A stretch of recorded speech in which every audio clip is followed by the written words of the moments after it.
Do you want to hear something funny? I wanted to think of a good opener to this discussion that started with the question, do you want to hear something funny? You know, because this episode is about funny stuff. But I couldn't think of anything that was actually funny, so I just made this the opener, so it kind of works in a way, because it is kind of funny, right? It's like a really weird paradox. I'm just gonna talk about the episode now. Much like all the others, this episode was quite a delight. Nothing incredible happened, but definitely nothing offensively bad happened either. I'm honestly just really glad that this episode had another contestant interaction-based challenge. Especially after the more challenge-focused and seemingly rushed previous episode, it's so nice to see everyone just mess around again. This episode's challenge was to try not to laugh, and I think Justin took great advantage of it. The challenge moved by so naturally and wrapped up very neatly. And of course, it wouldn't be complete without all of the adorable character conflicts. It's great to see Clover finally experience something that isn't just blissful ignorance for once. It's so interesting how her insane luck almost always comes at the expense of others, and seeing her freak out about it is a very welcome change for her.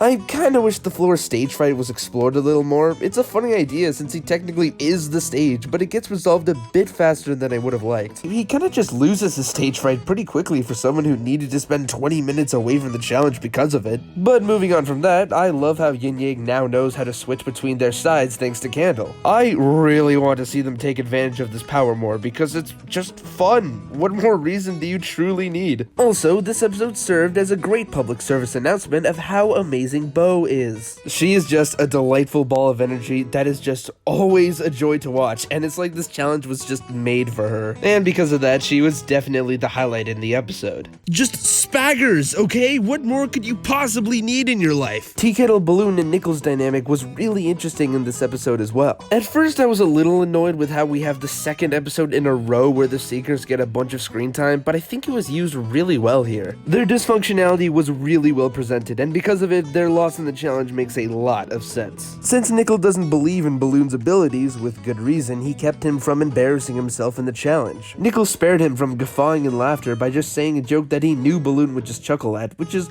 kinda dumb to me. Is it really that embarrassing to laugh hard? Embarrassing enough to preemptively lose the challenge? But anyway, this goes against Tea Kettle's belief of how Balloon should try his best even if he risks embarrassing himself when he does. So you got one side that knows Balloon really well but doesn't want to risk him looking bad in front of others, and another side that doesn't know him well but wants him to try his best whenever he can. Wow, they really sound like parents with their son, don't they? But Balloon is faced with the decision of who he should eliminate. And from an outside perspective, who he should side with might sound like a no-brainer, because in a competition, why would you side with someone who values losing a challenge just so their team wouldn't embarrass themselves? But from Balloon's perspective, it makes sense for him to choose Tea Kettle to be eliminated in the end. He trusts Nickel more because he's formed a stronger bond with him. Balloon acts more on emotion than logic most of the time. And even if Nickel is a bit of a loose cannon, they've been through so much that Balloon can't bring himself to vote against him. You see why I like these elimination scenes so much? It's so fun to think about and reason out why each contestant would vote for who. Because these characters are just so much fun. I love them. But unfortunately, that made Tea Kettle's elimination hurt so much. I loved her dynamic with Balloon and Nickel, and it sucks to see her go. And man, the Singers team is just non-existent at this point. Can you really call a team if it's just two people? It's just a duo at that point. I swear, this team can't go through another elimination. It's really just stripped down to its bare essentials now.